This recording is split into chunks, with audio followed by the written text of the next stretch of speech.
Unfortunately, because of the lack of informational surveys on this subgroup, there is only one state to have completed survey of interest, and that is New York.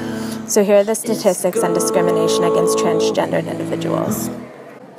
8% were evicted, 19% were denied a home or apartment, 18% became homeless due to gender expression, 24% had to find a temporary place to stay, 25% had moved back in with family or friends, 23% owned a home, compared to 67% of general population.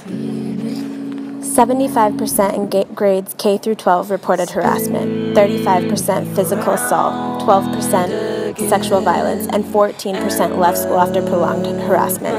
53% were verbally harassed in hotels, restaurants, airports, or government agencies. 18% denied equal treatment by government officials or agencies. 11% denied equal treatment by judges or court officials. 22% harassed by police officers, and 49% uncomfortable asking for police assistance. 74% were harassed or mistreated on the job, 20% lost their job, 20% were denied a promotion, and 37% were not hired after an interview.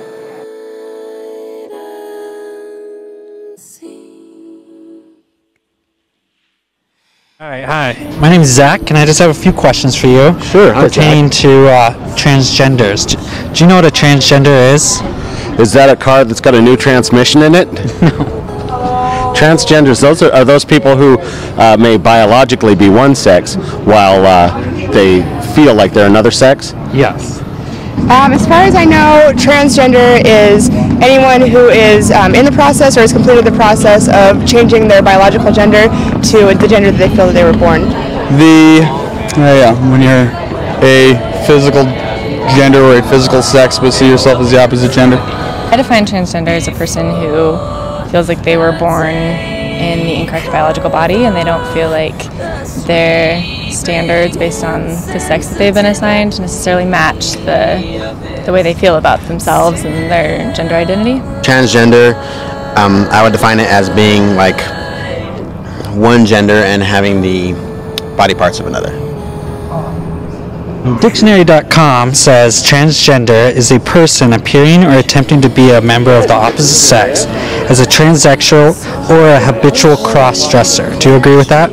Sounds appropriate, yeah. With that definition? I disagree, because what is an attempt to look like a sex, you know? Like how do you define what a man or a woman really is, you know?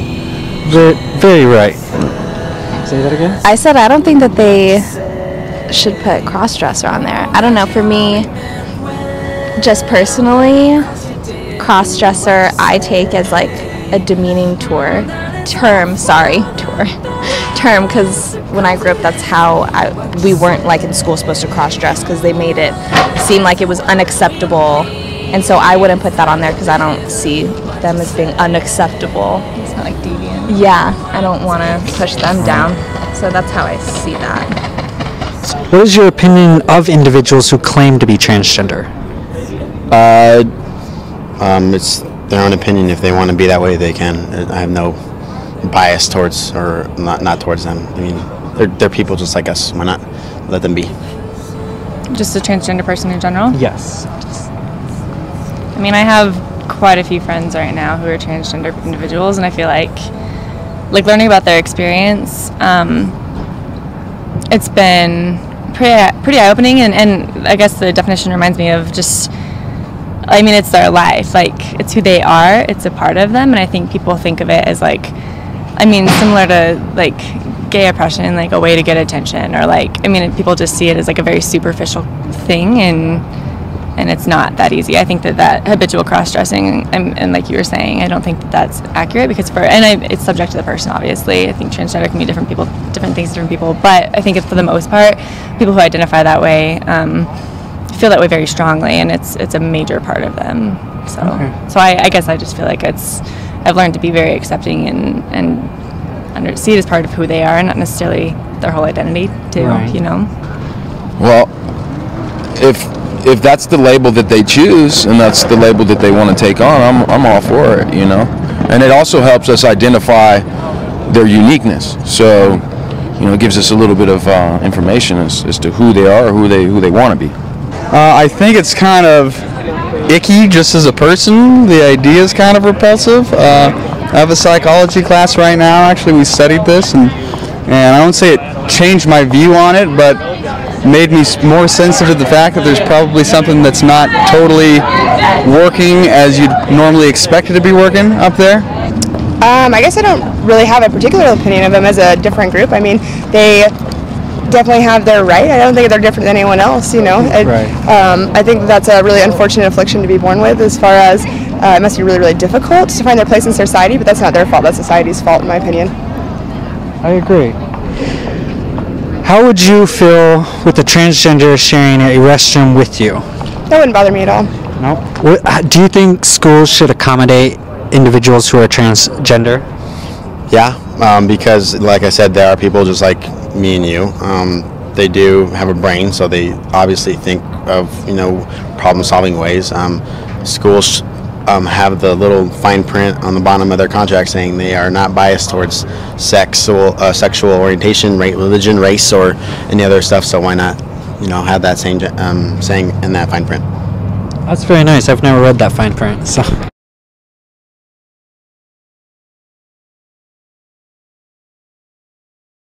Do you think schools should provide accommodations for individuals that claim to be transgender, or? Absolutely. I think they should provide scholarships. I think they should provide resources, possibly even counseling. Anything, any emotional, economical, social, cultural support, man, would be cool. Even functions, doing transgender functions would be cool. So. All right. They provide bathrooms already. I don't think any special bathroom should be made unless it's a family bathroom like you might find at a movie theater or someplace like that, a unisex bathroom. I think that it's a nice step for them to take, but it's, again, just unfortunate that would be necessary. I think that they should feel free to use whatever bathroom that they feel that their sex should be. You know what I mean? So I think that ideally they should feel comfortable using whatever bathroom they are identifying with. Well, I grew up, with the Old Testament,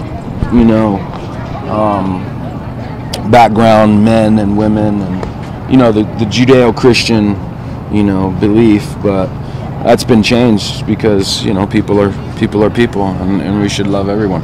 Right. Which doesn't matter, dude. Doesn't fucking matter. You know what I'm saying? Yeah. So is that all you need from me? Yep, we're good. Good deal.